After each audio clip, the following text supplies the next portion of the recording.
This is Revathi. Welcome back to అందమైన కథల పొదిరిల్లు.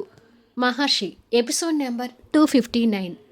చావు బతుకుల మధ్య మిథున చేతులెత్తేసిన డాక్టర్లు. కథలకు వెళ్ళబోయే ముందు దయచేసి వీడియోకి ఒక లైక్ ఇవ్వండి, అలాగే హైప్ ఇచ్చి వీడియోని సపోర్ట్ చేయండి. స్టోరీస్ నచ్చినట్టయితే దయచేసి మన ఛానల్ని షేర్ చేయండి. ఇక కథలకు వెళ్ళిపోదాం. వెంకట్ పగిలిన హృదయంతో మహర్షి ముందుకొచ్చి, ఏంటి సార్, మిథున గురించి వీళ్ళు ఏదేదో చెప్తున్నారు. మిథునకి ఏం కాదు, తనకి ఏం కాదు అని మీరే అందరికీ ధైర్యం చెప్పండి అంటాడు మహర్షిని పట్టుకుని. మిథున సిచ్యువేషన్ ఏమాత్రం బాగలేదని డాక్టర్లు చెప్పాక ఏమని ధైర్యం చెప్పమంటావు వెంకట్ అని అడుగుతాడు మహర్షి దుఃఖంతో కన్నీళ్ళు పెడుతూ. మీరు కూడా అలా అంటున్నారు ఏంటి సార్ అని అంటాడు వెంకట్ పొంగుకొస్తున్న దుఃఖంతో. డాక్టర్లు చెప్పిందే మేము చెప్తున్నా వెంకట్. నా చెల్లెలకి ఇలాంటి పరిస్థితిని తట్టుకోలేకపోతున్నాము అంటాడు గౌతమ్ తట్టుకోలేనట్టుగా కన్నీళ్ళు పెడుతూ. మిథున గురించి ఒక్కొక్క మాట వింటున్న బెనర్జీ, తులసి గారు కూడా కన్నీరు మున్నీరవుతుంటారు. తల్లి ప్రాణాలు ప్రమాద స్థితిలో ఉన్నాయని రాజీ పాపకు తెలియకపోయినా అందరూ ఏడుస్తుంటే వారిని చూసి పాప కూడా ఏడుస్తుంటుంది. సుచరిత తులసి గారి దగ్గర నుండి మనవరాల్ని ఎత్తుకుని ఏడుస్తుంటుంది. పాపకి తండ్రితో పాటు అందరూ కనిపిస్తున్నారు కానీ తల్లి కనిపించకపోవడం చూసి అందరి మొహాల వైపు బేలగా చూస్తుంటుంది. ఆ విషయం తండ్రి మనసుకి అర్థమై గుండె పగులుతూ అక్కడ కుర్చీలో కూలబడి ఏడుస్తుంటాడు.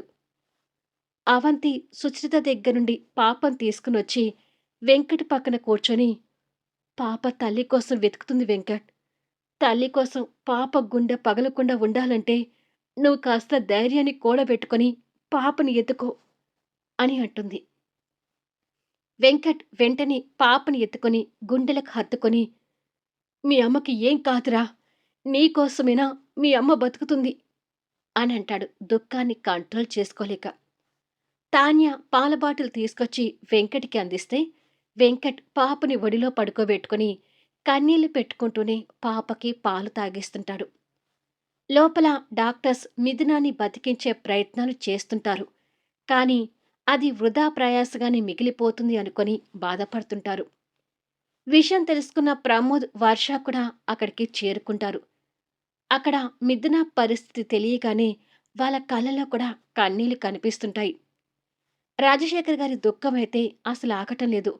ప్రాణమైన కూతురు ఇక బతకదని తెలిసిన దగ్గర నుంచి ఆయన అసలు మనిషే కాలేకపోతున్నాడని మహర్షితో సహా అందరికీ అర్థమవుతుంది. మరొక రూంలో గాయాలతో బయటపడ్డ డ్రైవర్కి కూడా ట్రీట్మెంట్ అవుతుంటుంది. కాసేపటికి పాప పాలు తాగి కాసేపు తల్లి కోసం వెతికి తండ్రి ఒడిలో పడుకొని నిద్రపోతుంటే తాన్య వచ్చి తీసుకొని తన్ని భుజాన వేసుకుని జోకొడుతుంటుంది. మిథునకి ట్రీట్మెంట్ జరుగుతున్న రూంలోకి బయటించి ఇంకో ఇద్దరు డాక్టర్స్ హడావిడిగా వెళ్తుంటే వెంకట్ ఇంకా భయపడుతుంటాడు. పరిస్థితి చేదారిపోతుందని అక్కడ సిచ్యువేషన్ బట్టి అందరికీ అర్థమవుతుంటుంది. వెంకట్ వణికిపోతూ మహర్షి దగ్గరికొచ్చి, మిథునకి ఏం కాకూడదు సార్, మిథున గురించి నేను ఎలాంటి చెడు వార్త వినలేను అని అంటాడు. మహర్షి వస్తున్న కన్నీళ్లు తుడుచుకొని వెంకట భుజం మీద చేయి వేసి తడుతూ, ఆ దేవుడు దయ మీ మీద ఉండి మీ ఇద్దరి ప్రేమ బలమైనదయ్యి ఏదైనా మిరాకిల్ జరిగితే తప్ప మిథునాన్ని ప్రాణాలతో చూడలేము అని అంటుండగా డాక్టర్ బయటకొచ్చి, ప్రస్తుతానికి పేషెంట్కి వెంటిలేటర్ మీద ట్రీట్మెంట్ అందుతుంది. స్పృహలో నుంచి బయటికి రావడం లేదు. తన ఒంటి నిండా గాయాలయ్యాయి. కుడికాలు కూడా ఫ్రాక్చర్ అయింది. కాలికైతే సర్జరీ చేయొచ్చు. బట్ తన ప్రాణాలు నిలబడలేని స్థితిలో ఉన్నప్పుడు ఈ సర్జరీ కూడా వేస్ట్. తను కొన ఊపిరితో ఉంది కాబట్టి చూసేవాళ్ళు వెళ్ళి చూడండి అని డాక్టర్ చెప్పి చేతులెత్తేస్తాడు. వెంకట్ ఆ మాటలు వినటానికి కూడా భరించలేక, నో డాక్టర్, మీరలా మాట్లాడకండి, మిథున ఎలాగైనా బతకాలి అంటాడు ఆవేశంగా. గౌతమ్ కన్నీళ్లు పెడుతూ ముందుకొచ్చి, డబ్బు గురించి వెనకాడకండి డాక్టర్, ఎంత డబ్బు కావాలన్నా అంత పెడతాము, ప్లీజ్ నా చెల్లెలు ప్రాణాలతో ఉండేలా చూడండి అని అంటాడు. అన్ని సందర్భాల్లో డబ్బుతోటి ప్రాణాలు కాపాడలేం గౌతమ్ గారు అంటాడు డాక్టర్. డాక్టర్ అలా అంటూ ఉండగానే ఇంకొక డాక్టర్ బయటకొచ్చి, డాక్టర్, పేషెంట్ పరిస్థితి ఇంకా క్రిటికల్‌గా మారింది. ఏ క్షణం తన ప్రాణాలు పోతాయో తెలీదు. సో, త్వరగా అందర్నీ వెళ్లి పేషెంట్‌ని చూసుకోమని చెప్పండి అని అంటాడు. ఆ మాటలు వినగానే అందరూ భయపడుతుంటారు. ఆ మాటలకు వెంకట్ కోపం తెచ్చుకుంటూ, మీరంతా ఏదో చెప్తున్నారు. నన్ను పట్టిన ఆ దుష్టశక్తి అంత ఈజీగా నన్ను వదిలేసి వెళ్ళదు అంటూ ఆవేశంగా చెప్పి ఫాస్ట్‌గా మిథున రూమ్‌లోకి వెళ్తుంటాడు. వెంకట్ ఆవేశం అర్థం చేసుకున్న డాక్టర్ మహర్షిని చూస్తుంటే, వెంకట్‌కి భార్య మీద ఉన్న ప్రేమ అలా మాట్లాడేస్తుంది. అతన్ని తప్పుగా అర్థం చేసుకోకండి. కానీ మిథున బ్రతకడానికి ఏ కాస్త ఛాన్స్ ఉన్నా ప్రయత్నించండి ప్లీజ్ అంటాడు మహర్షి.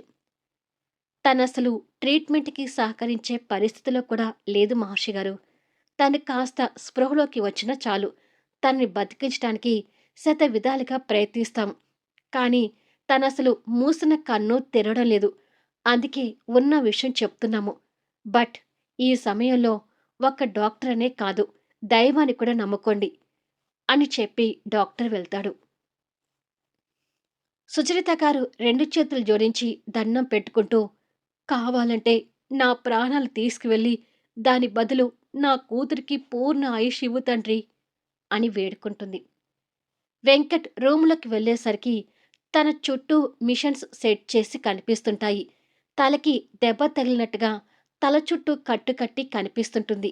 ఒంటి నిండా గాయాలు కనిపిస్తుంటాయి. కాలు మాత్రం బాగానే ఫ్రాక్చర్ అయినట్టుగా కాలికి కట్టు వేసి కనిపిస్తుంటుంది. మిథునాన్ని అలాంటి పరిస్థితిలో చూసి వెంకట్ తల్లడిల్లిపోతూ తన దగ్గరకొచ్చాడు. తనని అలా చూస్తుంటే మొదటిసారి కారు యాక్సిడెంట్ గొడవతో వాళ్ళిద్దరి కలిసిన పరిచయం మొదలు లెటర్ పంపించే వరకు అన్ని జ్ఞాపకాలు గుర్తొస్తుంటాయి.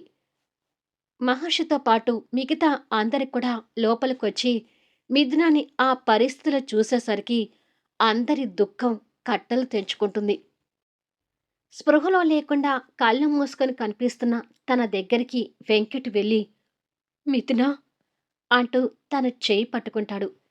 చలనం లేకుండా కనిపిస్తున్న తనను చూస్తుంటే దుఃఖం ఆగక, మిథున, ఒకసారి కళ్ళు తెరువు. మన రాజీకి నేనొక్కడినే కాదు, నువ్వు కూడా కావాలి.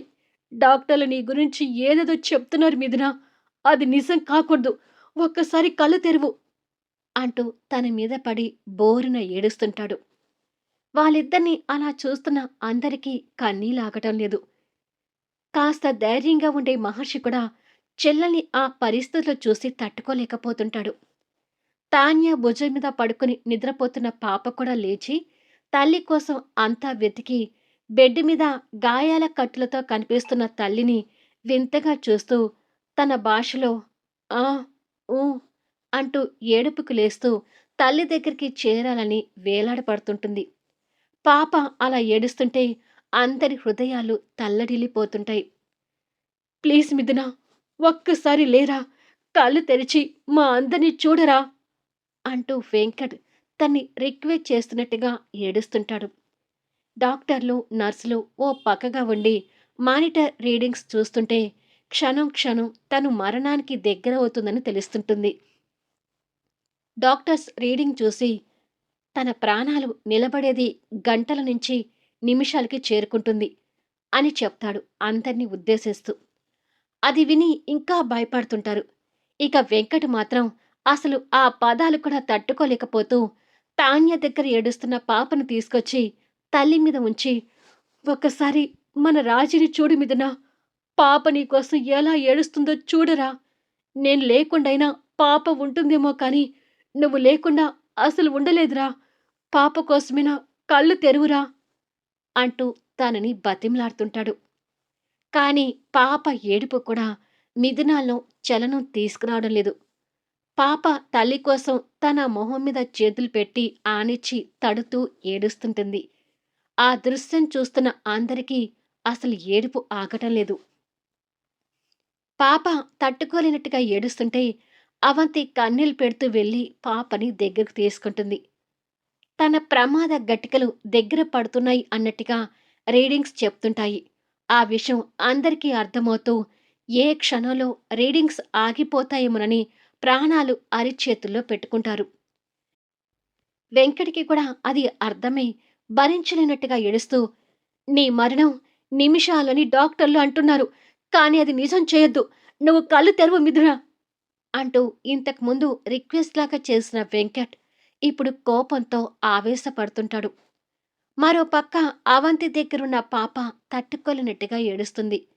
సుచరిత, రాజశేఖర్ ఎక్కడ కూతురి మరణం గురించి వినాల్సి వస్తుందేమోనని తల్లడిల్లిపోతుంటారు. కోడల్ని బిడ్డగా చూసుకున్న తులసి బెనర్జీ గారు కూడా ఆ పరిస్థితిలో కోడల్ని చూసి తట్టుకోలేకపోతుంటారు. ఇక గౌతమ్‌కైతే చిన్ననాటి నుండి చెల్లెలతో ఆడుకున్న ఆటలు మొదలు అన్నీ గుర్తొస్తూ దుఃఖ సాగరంలో ఉంటాడు. ప్రమోద్, వర్ష కళ్ళలో కూడా నీళ్లు ఆగటం లేదు. కాస్త లేటుగా విషయం తెలుసుకున్న శాంతి దామోదర్‌తో కలిసి అక్కడికి వచ్చి మిథున పరిస్థితిని చూసి తల్లడిల్లిపోతుంటుంది. ఒక్క దామోదర్ మాత్రం మిథునని అలా చూస్తున్నా ఏమీ పట్టనట్టుగా ఉంటాడు. సుచరిత గారు తట్టుకోలేనట్టుగా ఏడుస్తుంటే శాంతి వెళ్ళి వదినా అంటూ తన్ని ఓదారుస్తూ దగ్గరికి తీసుకుంటుంది.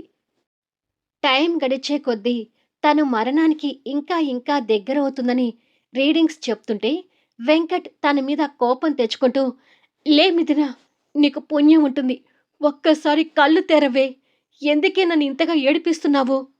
అంటూ ఏడుస్తున్నా తనలో ఏమాత్రం చలనం కలగటం లేదు. వాళ్ళ ప్రేమ తన్ని బతికిస్తుందేమో అని ఆశతో మహర్షి చూస్తున్నాడు కానీ క్షణం క్షణం ఆ ఆశలు నిరాశగా మారుతుంటే చూడలేకపోతున్నాడు. తను మరణానికి దగ్గరవుతుందని డాక్టర్లకు తెలిసి, "ఐఎమ్ సారీ, మా చేయి దాటిపోయింది. ఇక మేము ఏమీ చేయలేము" అని డాక్టర్స్ చెప్పి నర్సుని ఉంచి ఆ రూములో నుండి వెళ్ళిపోతారు. డాక్టర్స్ అలా వెళ్ళిపోవడం చూసి వెంకట్ ఇంకా కోపం తెచ్చుకుంటూ, "లే మిథునా, లేవే. నువ్వు కళ్ళు తెరవే. నన్ను పాపని వదిలేసి వెళ్ళకే" అంటూ తన్ని బలవంతంగా కదిలిస్తుంటాడు. తన హార్ట్ మీద ఆవేశంగా కొడుతుంటాడు. అది చూస్తున్న అందరూ దుఃఖసాగరంలో మునిగిపోతుంటే వెంకట్ తన చేయిని చేతిలోకి తీసుకొని ఆవేశంగా ప్రవర్తిస్తూ, ఆ ప్రేమలోని తనని కోపంగా చూస్తూ, "నన్ను పాపని వదిలేసి వెళ్ళావంటే ఊరుకోను దుష్టశక్తి" అని కోపంగా అంటాడు. అలా అన్న మరుక్షణం వెంకట్ కాస్త ఆశ్చర్యపోతూ చేతిలో పట్టుకున్న తన చెయ్యి వైపు చూస్తాడు. తన చేతి వేలు చిన్నగా కదులుతూ రీడింగ్‌లో కాస్త ఇంప్రూవ్‌మెంట్ కనిపిస్తుంటుంది. ముందుగా అది వెంకట్ గ్రహించాడు కాబట్టి నీళ్లతో నిండిన వెంకట్ కళ్ళు కాస్త మెరుస్తూ, "దుష్టశక్తి" అంటూ గట్టిగా పిలుస్తాడు. ఆ పిలుపుకి తన చలనంలో ఇంకాస్త మార్పు వస్తుంది. మానిటర్ రీడింగ్‌లో ఇంప్రూవ్‌మెంట్ కనిపించడం చూసి నర్స్ ఆశ్చర్యపోతూ, "డాక్టర్" అంటూ పరిగెత్తుతుంది. అప్పటి వరకు దుఃఖసాగరంలో ఉన్న మిగతా అందరూ కూడా కాస్త సంతోషంతో ఆశ్చర్యపోతుంటారు. "ఏ దుష్టశక్తి, నీకు నా మాటలు వినిపిస్తున్నాయి కదా! ఒక్కసారి కళ్ళు తెరవే. ప్లీజ్ దుష్టశక్తి" అంటూ తన్ని ఇంకా కదిలిస్తుంటాడు.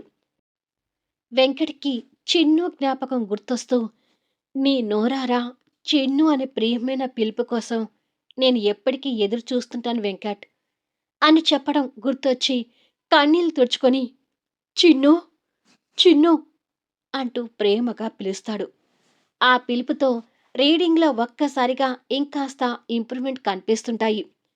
వెంకట్ మనసులో నుంచి వస్తున్న ఆ పిలుపు వింటూ తను కళ్ళు తెరవాలని ప్రయత్నం చేస్తున్నట్టుగా కళ్ళు మూసుకుని ఉన్న కంటి పై పొరల మీద తన కన్నుగుడ్లు అటూ ఇటూ మూవ్ అవుతూ అందరికీ కనిపిస్తుంటాయి. అది చూసి వెంకట్ సంతోషపడుతూ తన మొహాన్ని చేతిలోకి తీసుకుని, "చిన్నూ, చిన్నూ, కళ్ళు తెరువురా. చిన్నూ, నేనురా, నీ కన్నాన్ని. ఒక్కసారి కళ్ళు తెరిచి నీ కన్నాన్ని చూడరా. నీ కన్నా నీ కోసం ఎంత అల్లాడిపోతున్నాడో చూడరా" అని ప్రేమగా తనని బతిమలాడుతుంటే, ఇలా కొద్దిసేపటికి ప్రియమైన ఆ పదాలు వింటూ మిథున నిదానంగా కళ్ళు తెరిచింది. ఎదురుగా కనిపిస్తున్న వెంకట్‌ని ఆ నీరసంలోనే ఆరాధనగా చూస్తుంటుంది. తను కళ్ళు తెరవడం చూసి వెంకట్ ఆ ఏడుపులోని నవ్వుతూ, "చిన్నూ" అంటూ పిలుస్తూ ఎమోషనల్ అవుతుంటాడు. వెంకట్ ప్రేమ కోసం ఇన్నాళ్ళు మొఖమాచిపోయిన మిథున వెంకట్‌ని కన్నీళ్లు పెడుతూ చూస్తూ నీరసంగా ఒక్కొక్క పదం పలుకుతూ పోరా అష్టదరిద్రుడా అని అంటుంది. అది చూసి వెంకట్ నవ్వుతుంటే డాక్టర్స్ లోపలికొచ్చి జరిగిన మిరాకిల్‌కి ఆశ్చర్యపోతూ ఫాస్ట్‌గా తనకి కొన్ని మిషన్స్ సెట్ చేస్తూ ట్రీట్‌మెంట్‌కి రెడీ అవుతుంటారు. మళ్ళీ నెక్స్ట్ వీడియోలో కలుద్దాం. ఇది స్టోరీ కాబట్టి ఇష్టమైన క్యారెక్టర్స్‌ని బతికించుకుంటాం. కొంతమంది ఇది లాగ్ అంటున్నారు. నేను స్టోరీని లాగ్ చేయటం కాదు. ప్రతి ఎమోషన్‌ని క్లియర్‌గా రాస్తున్నాను. ఈ మధ్య రాసిన స్టోరీ తీసుకుంటే టాన్యా మీద గౌతమ్ ప్రేమను చూపిస్తూ తన మనసు మార్చడానికి తంటాలు పడటం చూపించారు. అలా కాకుండా ఒకేసారి పెళ్లి ట్విస్ట్ రిలీజ్ చేసి వాళ్ళిద్దరిని ఒక్కటి చేస్తే వాళ్ళిద్దరి మధ్య ఉన్న ఫీల్ మిస్ అయ్యేవాళ్ళు. అలాగే వెంకట్ కూడా ఎయిర్‌పోర్ట్‌కి వెళ్లి చిన్ను అంటూ పిలుస్తూ ఈజీగా తనని క్షమించి కలిపితే కథలో ఇంత డెప్త్ రాకపోయేది. పైగా వాళ్ళు ఇన్నాళ్ళు దూరంగా ఉంచి లాస్ట్‌లో వారిద్దరిని అంత ఈజీగా కలిపినా కూడా కథకి అర్థం లేకుండా పోయేది. లవ్ అనే ఎమోషన్‌ని కరెక్ట్‌గా క్యాచ్ చేస్తూ రాస్తేనే అది అందరి మనసులకి హత్తుకుంటుందని నా అభిప్రాయం. ఇన్నాళ్ళు వెంకట్ తన మీద కోపంతో దూరంగా ఉండొచ్చు. కానీ చివరికి వెంకట్‌కి తన మీద ఉన్న ప్రేమనే మిథునాని బతికించింది. ఈ ఫీలింగ్స్ అర్థం చేసుకోలేని వారు లాగనిపిస్తుంది. అర్థం చేసుకునే వారికి మాత్రం కథ ఖచ్చితంగా నచ్చుతుంది. కథ నచ్చితే దయచేసి లైక్ చేయండి, హైప్ ఇవ్వండి, మీ అమూల్యమైన అభిప్రాయాలు తెలియచేయండి. అలాగే మన స్టోరీస్‌ని కూడా షేర్ చేయండి. Thank you for listening.